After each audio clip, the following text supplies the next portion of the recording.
आज मैं अपने जुआत्सु और छात्र इकाई की ओर से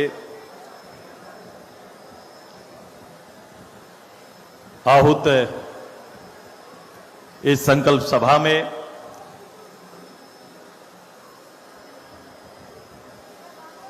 मैं सर्वप्रथम आज के इस ऐतिहासिक दिन में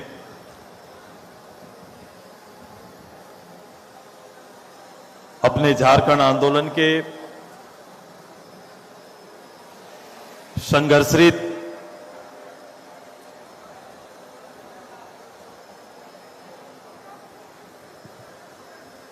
महासमर के एक महत्वपूर्ण तिथि में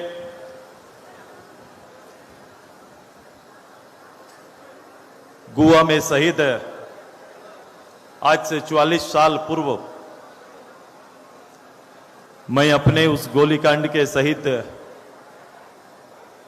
शहीदों के प्रति अपनी श्रद्धांजलि अर्पित करता हूं। मैं उनके परिवारों के साथ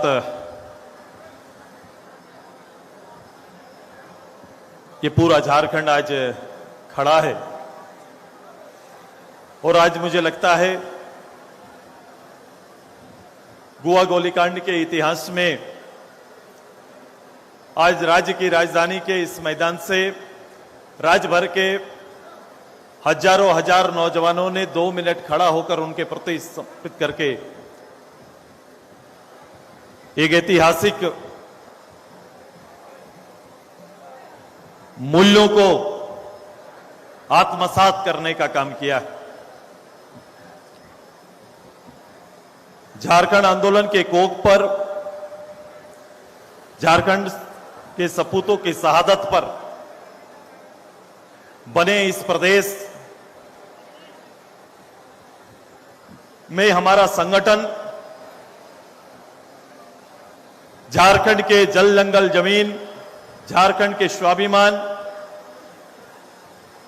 झारखंड के आन बान और शान की रक्षा के लिए न केवल एक राजनीतिक दल या संगठन के रूप में बल्कि अपने आप में एक आंदोलन का प्रतीक है। 2000 से लगातार एक राजनीतिक दल के रूप में इस राज्य की बुनियादी जरूरतों को पूरा करने के लिए सामाजिक सरोकार, आर्थिक उन्नति, राजनीतिक चेतना और सांस्कृतिक धरोहर के संरक्षण के लिए इस संगठन ने हक अधिकार के लिए हमेशा संघर्ष किया है। हम अपने निर्माण के 24वें वर्ष पर प्रवेश कर चुके हैं और उसके उपरांत हम इस जगह पर खड़ा होकर अपने प्रदेश की कल्पना कर रहे हैं। वर्तमान समय में राज्य में स्थापित राजनीतिक दल, और मैं आज पढ़ रहा था गोवा गोलीकांड के इतिहास को कि गोवा गोलीकांड को लोगों ने और इतिहास ने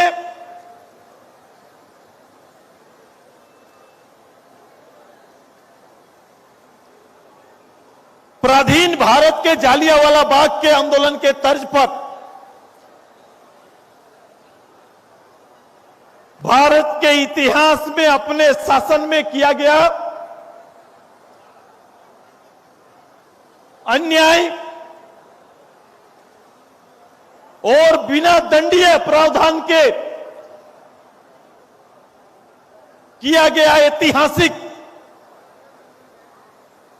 घटना के रूप में देखते हैं।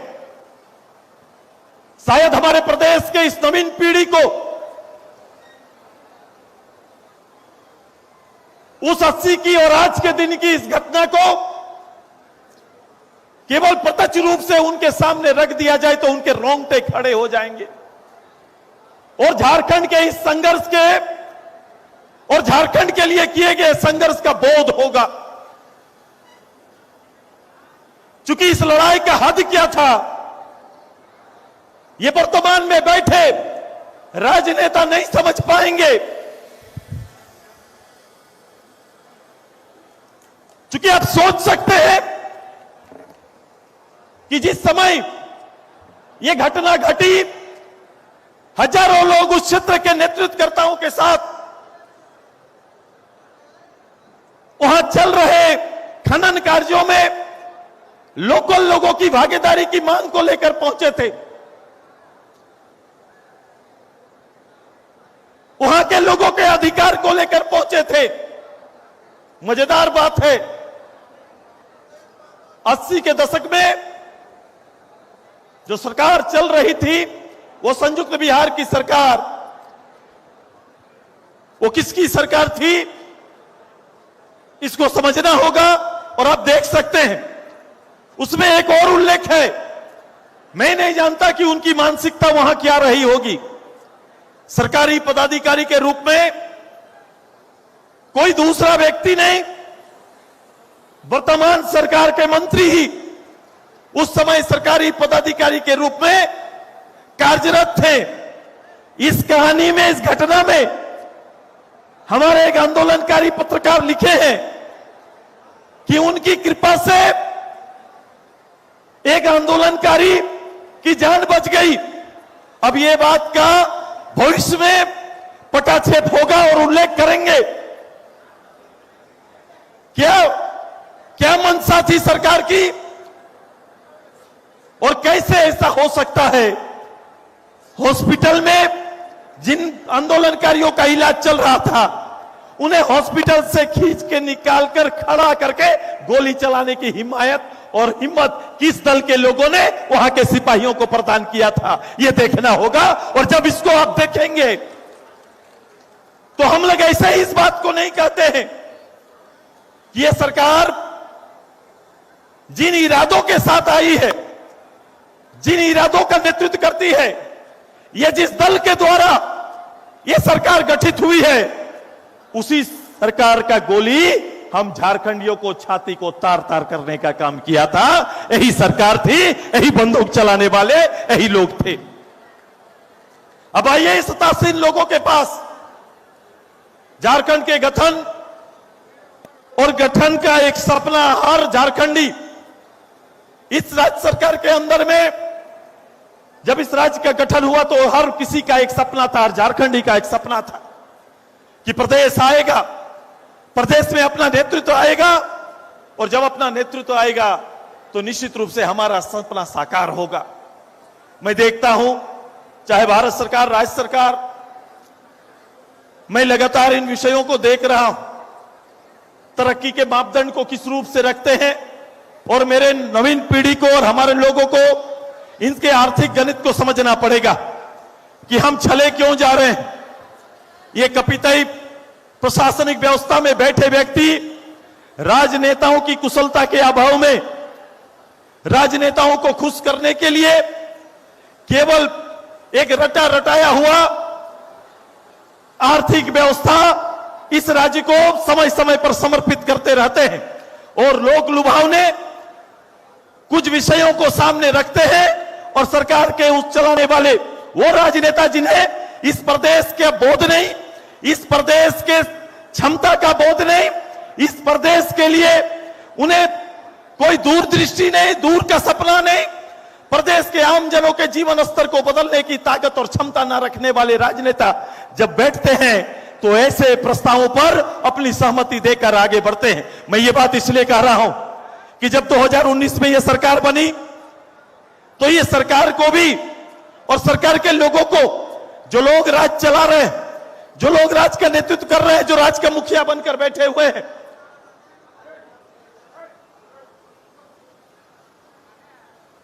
जो राज का मुखिया बनकर बैठे हुए हैं, जब वो युवाओं के लिए, चूंकि आज का ये पूरा कार्यक्रम इस राज्य के सबसे ज्वलंत विषय को समर्पित है। यह विषय है राज्य के अंदर में रोजी रोटी के लिए जो एक स्थिति बनी हुई है, जो व्यवस्था बनी हुई है, इस व्यवस्था के ऊपर आज पढ़े लिखे नौजवान 2019 में इस सरकार की नीतियों को समझ ना पाए, इस सरकार की नीयत को समझ ना पाए और विश्वसनीयता को हम लोग सर पर लेते हुए उनके वायदों को विश्वास बनाकर मत देने का जो लोग काम किए थे, आज वे ठगे महसूस कर रहे हैं, वो दर दर भटक रहे हैं और अपने भविष्य को लेकर चिंतित हैं और चिंता व्याख्यान नहीं कर पाते, चिंता को कहीं रख नहीं पाते। हमारे युवा संगठन ने इसी को ध्यान में रखते हुए, चूंकि राज्य में सरकार ने कहा था कि हम आएंगे, मैं अपने रोजगार यहां के लोगों के लिए नीतियां लेकर आएंगे, हम यहां आएंगे नियोजन लेकर आएंगे और नियोजन ना आए तो उनके लिए भत्ता की व्यवस्था करेंगे, ऐसा ही कुछ बात कहा गया था। वो ऐसे लोगों के लिए जो लोग शिक्षित बेरोजगार नहीं है, उनके लिए उनके ही क्षेत्र में ठेका पट्टा की व्यवस्था सुनिश्चित करेंगे और यहां के कल कारखानों में जहां से रोजगार प्राप्त हो सकता है वहां 75% उनके लिए अधिकार सुनिश्चित करेंगे। ऐसे ही वादे यहां के रोजगार देने के लिए, यहां के लोगों के लिए कहा गया था। स्थिति क्या है, स्थिति का आकलन क्या है, आज देख लो। हम ठोक के इसी मैदान पे उनको आपको बताना चाहते हैं जो एक साल में कई जेपीएससी का एग्जाम करने की तैयारी की बात कर रहे थे, एक साथ कर्मचारी चयन आयोग पर कई एग्जाम लेने की बात कर रहे थे। आज अंतिम महीना पे हम आके खड़े हैं और सरकार का डाटा क्या बोलता है। सरकार का डाटा आज के दिन में जेपीएससी में 1033 लोगों को इस 5 साल में सरकार नौकरी दे पाई है और कर्मचारी चयन आयोग से मात्र 10,041 लोगों का ही नौकरी हुआ है। इसके अलावा एक भी सरकारी नौकरी इस सरकार ने यहां के लोगों को देने में विफल रहा है। यह सरकार किसी भी जगह पर, किसी स्तर पर खड़ा होकर मुख्यमंत्री ऐसे कैसे हो सकते हैं, कैसे गैर जवाबदेह हो सकते हैं। आप समझ रहे हैं, ये भाग्य विधाता होते हैं। मैं तो कई जगहों पर नौजवानों को जाकर कहता हूं कि पढ़ लिख कर आपको विद्यालय सर्टिफिकेट दे सकता है, महाविद्यालय सर्टिफिकेट दे सकता है, लेकिन वो सर्टिफिकेट पर्याप्त तो नहीं है आपके जीवन के लिए, बल्कि एक सर्टिफिकेट और चाहिए, वो सरकार का चाहिए होता है। वो एग्जाम के माध्यम से वो आपके लिए एग्जाम कंडक्ट करे, आपके लिए परिणाम निकाले। जब तक ये संभव ना होगा, आपका ये सर्टिफिकेट रद्दी की टोकरी के लायक बन जाता है। आज यही अवस्था लाखों लोगों का बना है। जब सरकार ने अपना डाटा दिखाने से इनकार किया, जब सरकारी पदाधिकारियों से यह मांगा गया, चूंकि सूचना आयुक्त है ही नहीं, हम किनसे मांगेंगे, हमारे लिए हुआ बनाया गया। मैं बोला लोगों को कि जाओ एक्सचेंज ऑफिस या सरकारी डाटा निकालो, तो मेरे नौजवान साथी छात्रों ही कहे, युवा के कहे कि भैया किनके पास जाएंगे, यहां तो जिससे अपील करेंगे वो अपील चेयर पर बैठने वाला व्यक्ति ही तो नहीं है।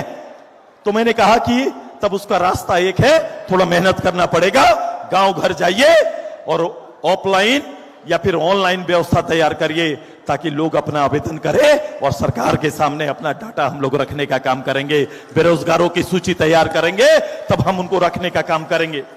आज हम कह सकते हैं ये डाटा लेकर लोग आए, जो लोग डाटा लेकर आए हैं हाथ एक बार खड़ा करो, जो डाटा लेकर आए, जो डाटा जिनके हाथ पे है वो डाटा लेकर आज सड़क पर हैं, वो सड़क पर डाटा लेकर हैं। और ये डाटा की संख्या मैं बता रहा हूं, ऑनलाइन जो हमारे युवा कमेटी के ऑफिस से मुझे प्राप्त हुआ, ये करीबन 3 लाख लोगों ने ऑनलाइन आवेदन किया है और ऑफलाइन अभी गांव-गांव में हमारा जन जागरण कार्यक्रम में यह अभियान चल रहा है, लोग ले रहे हैं।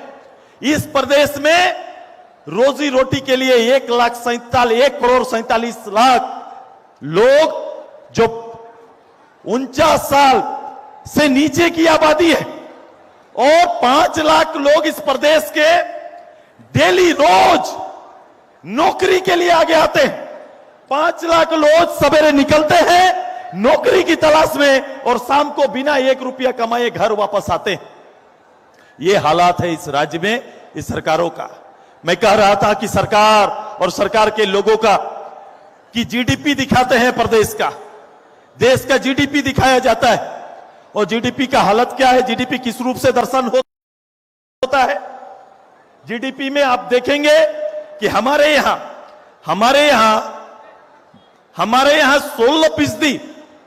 16% इनकम कृषि से आता है। इस देश और कमोबेश राज्य का भी यही हालत है, लेकिन उससे इनकम इस प्रदेश के 50% के लोग उस पर निर्भर करते हैं। उद्योग से भी हमारे यहां पर और देश में तो करीबन 22% का एक ग्रोथ हमारा है, और उसमें तो करीबन वही 22-24% लोग जिससे अपना इनकम तैयार करते हैं, लेकिन सर्विसेज में इसकी संख्या सबसे ज्यादा है, और जिसकी संख्या सबसे ज्यादा है वहां 24-25%, लेकिन उससे इनकम करने वाले लोगों की संख्या लगभग 26% के आसपास है। यह है यहां का डाटा, जिसके माध्यम से हम लोग दिखाने का काम करते हैं। ये सरकार का संपत्ति हो गया तो क्या फर्क पड़ता है? सरकार के पास संपत्ति है, अगर वो मैं लोगों के जीवन पर उतार नहीं पाया, लोगों के जीवन स्तर को अगर चेंज नहीं कर पाया, चूंकि कृषि आधारित जो लोग हैं उसमें 50% आबादी वही गरीबी रेखा से नीचे जीवन जी रहे हैं, वही परिवार गरीबी रेखा से नीचे जी रहा है। और आज का डाटा है, भारत में सबसे ज्यादा गरीब किसान कहीं पर हैं तो हमारे झारखंड में पाए जाते हैं। सबसे ज्यादा किसान गरीब कहीं पर है तो वो झारखंड में है। यहां पर हर किसान के परिवार का पर डे इनकम किसान के परिवार का 27 रुपया से 33 पैसा है, 27 रुपया से 33 रुपया तक का है। माने एक किसान परिवार का एक परिवार एक दिन में जो उनका किसान और उसके कामकाज और उससे काम करने पर जो इनकम होता है परिवार में अगर बंटवारा होगा तो 27 से 33 रुपया का इनकम है। आइए, मैं ऐसी व्यवस्था लाने की बात नहीं करता, इस व्यवस्था को आगे बढ़ाने की बात नहीं करते। मैंने कहा कि सरकार में अभी कहा था, इस सरकार ने यहां के मूल लोग और जमींदार लोग, यहां के मूलवासी आदिवासी के जमीन का, ये इनकी जमीन का ये डिजिटल डकैती कर रहे हैं। मैं ऐसे नहीं कहा था, आज के दिन में ये प्रमाणित है कि डिजिटल डकैती चल रहा है, और यहां के आदिवासी के करीब 1000 करोड़ की लागत के 1000 करोड़ की कीमत के जमीनों को इन लोगों ने गलत रैयतों के हाथ में देने का काम किया है। इसके सफल उदाहरण है, और जांच एजेंसी जो जमीन घोटाले की जांच कर रही है उस एजेंसी ने इस बात को उल्लेखित किया है। क्या हो रहा है? सरकारी कार्यालय में, डीसी के कार्यालय के बगल में एक कार्यालय स्थापित है। मैं डिजिटल डकैती का उल्लेख कर दे रहा हूं, जहां बैठकर आपके खतियान के साथ छेड़छाड़ हो रहा है, आपके खतियान के साथ छेड़छाड़ हो रहा है। रैयत के नाम बदले जा रहे हैं, और बदला हुआ रैयत किसी को एग्रीमेंट कर दे रहा है, और वही एग्रीमेंट पेपर लेके सरकारी सिपाही के जोर पर जमीन में दखल करने जा रहे हैं, और मूल्यों को बेदखल करने की तैयारी है सरकार कर रही है। इसका 100 उदाहरण है। इस तरह से डिजिटल डकैती हो रहा है, इस तरह से तैयारी सरकार कर रही है, इस तरह के काम सरकार के अंदर में हो रहा है। यह तैयारी सरकार का चल रहा है। मैं आपके माध्यम से इस प्रदेश में मैं अपने नौजवानों को मैं इन्हें कहा कि हमारा संकल्प बड़ा स्पष्ट है, और मैं अपने संकल्पों को मैं इस प्रदेश को और यहां के नौजवानों को समर्पित करता हूं। हमारी लड़ाई बड़ी है। मैं इस राज्य के न केवल भावनात्मक चीज को बल्कि प्रशासनिक समझ हमारी है, और हमारा संगठन, हमारा नेतृत्व, हम मिलकर इस प्रदेश को आगे ले जाना चाहते हैं। मैं आपको इसी मंच से मैं आने वाले 2 महीना के लिए आपको और नौजवानों को एक पटल पर लाने की तैयारी चल रही है। मैं विश्वास दिलाता हूं, आने वाले समय में हमने तय किया है कि हमारा मैनिफेस्टो आएगा। अभी कुछ दिन के अंदर हमारा मैनिफेस्टो आएगा, और मैं यहां के नौजवान, चाहे शिक्षित, सेमी स्किल या किसी तरह का नौजवान है, उसका 3 लेवल का तैयारी हम कर रहे हैं, 3 स्तर का तैयारी कर रहे हैं। और मैं आपको बताऊंगा कि प्रदेश का कोई भी नौजवान चाहे जिस स्तर का हो, इसका भटकाव नहीं होगा, अपने प्रदेश में सेवा करते हुए नजर आएगा। यह तैयारी हमारी चल रही है। यह बड़ा स्पष्ट नीति है। मैं अपनी नीतियों को भी बड़ा स्पष्ट रूप से लाएंगे। नीति, नियत और विश्वसनीयता, हमारी नीति, नियत और विश्वसनीयता अक्षुण्ण रहेगा, और मैं इसकी तैयारी कर रहा हूं। इस प्रदेश में जो संभावना है, मैं गुणात्मक रूप से इस संभावनाओं को एक एक नौजवान के दरवाजे पहुंचाने का हमारा संकल्प है, और हम इस तैयारी में लगे हुए हैं। इस सरकार से अपेक्षा नहीं की जा सकती है। यह सब सरकार और इसके लीडर अपेक्षा के लायक नहीं है। इनमें वो कुवत और क्षमता नहीं है। मैं इनके क्षमता पर सवाल उठाता हूं, क्योंकि जो लीडर जो अपने प्रदेश के लोगों की चिंता ना करे, जिस प्रदेश के जहां में अपने लोगों के लिए आंख में पानी ना हो, वो नेता नहीं हो सकता है, वो राज्य नहीं चला सकता है, वो राज्य चलाने की वो काबिलियत नहीं रखता है। और जो ये काबिलियत नहीं रखता है उसके लिए हम सबको लड़ना होगा। आइए, तुष्टीकरण की राजनीति से ऊपर सभी धर्म, सभी वर्ग के लोगों को एक साथ आगे लेकर हम प्रदेश को आने वाले समय में एक स्वर्णिम युग में प्रवेश कराने की हमारी तैयारी है और हम उसके लिए दिन रात मेहनत करने के लिए तैयार हैं। मैं कहना चाहता हूं,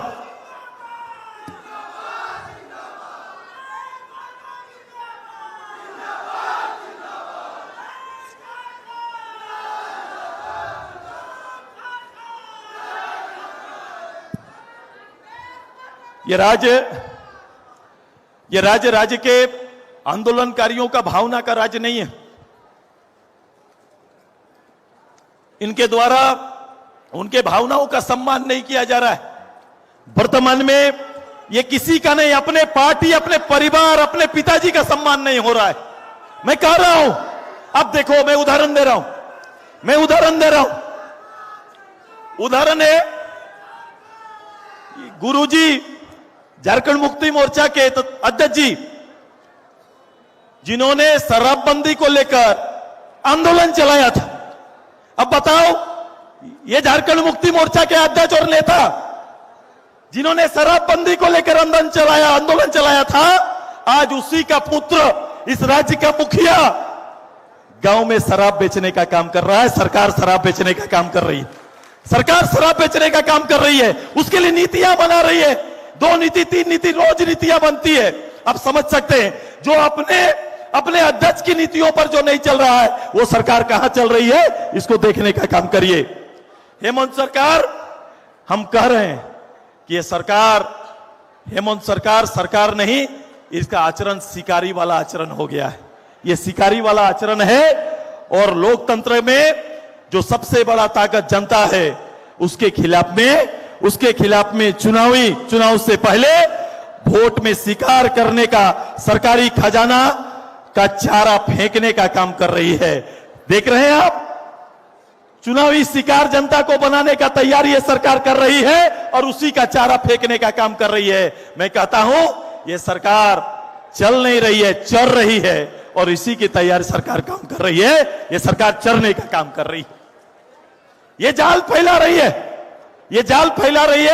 योजनाओं के नाम पर ईमानदार रहते तो ये योजना प्रारंभ हो जाता और ये योजना लोगों के जीवन में आता। ये योजनाएं अभी प्रारंभ हुई है और 1 महीना बाद बंद हो जाएगा। मैंने कहा कि महिलाओं से किया वादा, मुख्यमंत्री जी, चूल्हा खर्चा के जगह चुनाव खर्चा की तैयारी आप कर रहे हैं, यही देने का काम कर रहे हैं। 2000 रुपया अगर चूल्हा खर्चा देते तो आज महिलाओं के पास 5 साल का कितना फंड होता। नौजवानों को 5000 नौकरी नहीं दिए तो 5000-7000 देते हैं, तो हर ग्रेजुएट का 3 लाख और पोस्ट ग्रेजुएट का 4,20,000 रुपया होता। ये सरकार के पास उधारी है।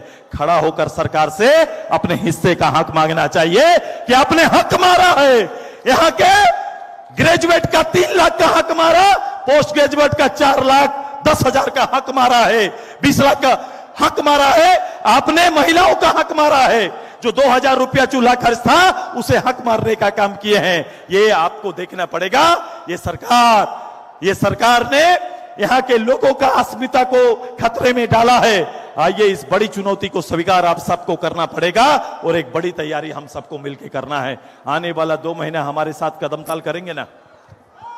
कदमताल करेंगे ना? सभी लोग इस राज्य के नवनिर्माण का हिस्सा बनेंगे ना? इस राज्य के नवनिर्माण का हिस्सा बनेंगे ना आप सभी? मैं इसके रोजगार की नीतियों को, ये रोजगार का मतलब पता नहीं समझते हैं। इस रोजगार केवल नौकरी नहीं या पैसा नहीं, कमाई नहीं। रोजगार नौजवानों को समाज में प्रतिष्ठा देती है। रोजगार से समाज में नौजवानों का प्रतिष्ठा बढ़ता है और ये प्रतिष्ठा के लिए हम सबको काम करना पड़ेगा। ये आने वाले 2 महीना इस निकम्मी सरकार को बेदखल करने के लिए सबको तैयार रहना पड़ेगा और सबको इसकी तैयारी करना है। तैयार हैं सभी कोई? खड़ा हो जाइए, सब खड़ा हो जाइए, खड़ा हो जाइए सब कोई। सब नौजवान सामने आ जाइए, खड़ा हो जाइए सबको।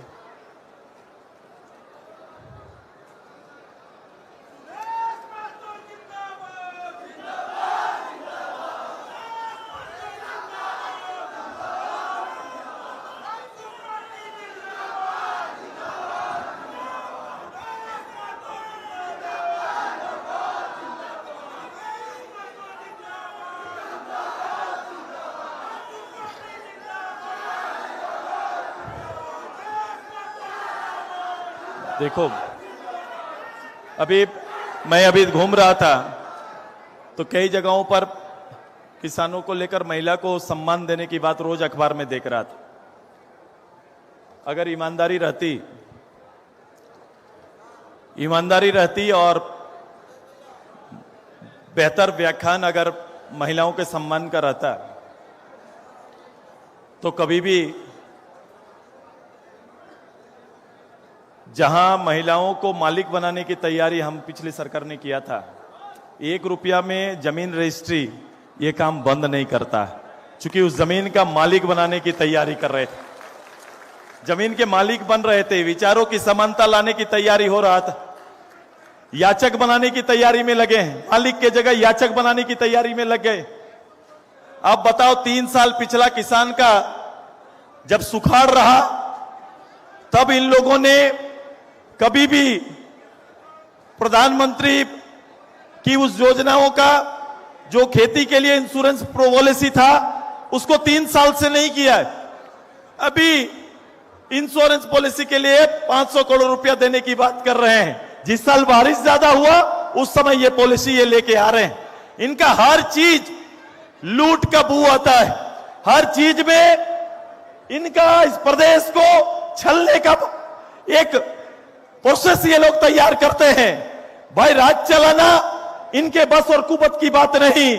कोई सरकारी पदाधिकारी के दस्तावेज से राज नहीं चलता, राज तो जिगर से चलता है। जिसमें जिगरा होगा वही प्रदेश चलाने का काम करेगा। वो मानसिकता होनी चाहिए जिसमें राज चलाने की मानसिकता होगी, जिनमें लोगों का बोध होगा, गरीबी को लेकर चिंता होगा, वो काम चला सकते हैं। आइए, एक परिवेश बनाने की तैयारी हम सब मिलकर करते हैं। अब हजारों की तादाद में आज साहेबगंज से लेकर गढ़वा से लेकर सभी नौजवान, दिन भर का, कई लोग एक दिन पहले से आकर यहां पर, हमारे युवा साथी यहां पर एकत्रित हुए हैं। मैंने आने वाले 2 साल के लिए आप सभी से एक संकल्प आप सभी लोग का चाहिए, एक संकल्प हम सभी का होना है। तैयार है सभी कोई? चलो रेडी हो जाइए।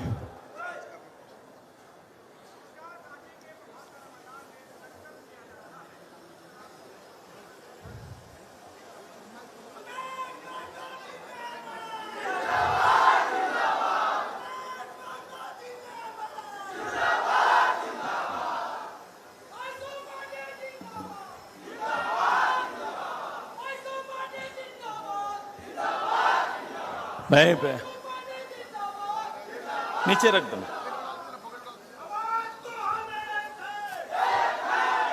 मैंने आने वाला ये एकदम तैयार रहना कि मैं चाहे जितना बड़ा अर्थशास्त्री कोई भी हो, मेरी तैयारी चल रही है। हम कभी भी इस प्रदेश को विकास दर के आधार पर नहीं, रोजगार दर पर आधार पर नापने का काम करेंगे। ये तैयारी हमारी। हम लोग का मासिक मूल्यांकन होगा और सरकार के लोगों से ये पूछेंगे कि ये महीना कितने लोगों का रोजगार सुनिश्चित किया, ये पूछने का काम करेंगे। ये तैयारी हमारी होगी, इस तैयारी के साथ आएंगे। आने वाले एक आध पखवाड़े के अंदर में हम इस राज्य की नीतियों को लेकर आएंगे। वस्तु स्थिति आपके पास रखे हैं। मैंने कहा कि इस प्रदेश के लोगों को संजोने का, यहां के लोगों के संवर्धन का ये तैयारी हमारी है। हर वर्ग के लिए हमारा कार्यक्रम तय है और उस कार्यक्रम को आपके पास लेके आएंगे और समय और काल के अनुसार हम उसकी तैयारी भी करेंगे। हम ये तैयारी हम कर रहे हैं। मेरा आप सभी से आग्रह है कि आप सभी आज जितने आए, हजारों लाखों की तादाद में जहां से जो लोग आए, आप सभी लोग इस राज्य के आने वाले ये आने वाले 2 महीना के लिए आप सभी लोगों को हम सब मिलकर एक शपथ लेते हैं। मैं जब अपना नाम लेंगे तो आप भी मैं अपना से शुरू करिएगा। चलो, सब कोई रेडी है? सब कोई चलो।